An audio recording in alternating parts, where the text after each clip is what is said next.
As I mentioned, when you initially create a pivot table, Excel takes a snapshot of your data. That means that if you update the original source, your pivot table will not automatically reflect those changes. For example, here we have our revenue by customer list again. Let's come over to the Orders tab and change the first order to some large number. We'll add a few zeros to the number. When we go back to the revenue by customer list, it still shows the same information as before. To update the pivot table and create an updated snapshot, come to the Pivot Table Analyze tab and click on this Refresh button. You can also use the shortcut Alt F5, or you can right-click on the pivot table and select Refresh. Now Vandelay Industries shoots up to the top of our list. Let's undo that change to the orders data.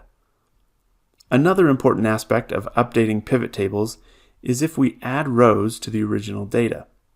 Let's say we forgot to add order 601. We can add it now to our table. As a reminder, when we set up our pivot table, we set our original data range, which did not include row 502. Even if we go back to our revenue by customer pivot table and refresh, Excel is only refreshing the data through row 501. So to capture the new data, we have to come to the Pivot Table Analyze tab and click on Change Data Source. This box shows us our original range, and as you can see, it stops at row 501. We can change the end row manually, or select the entire data set again. Click OK, and now the pivot table has been updated with the new data row.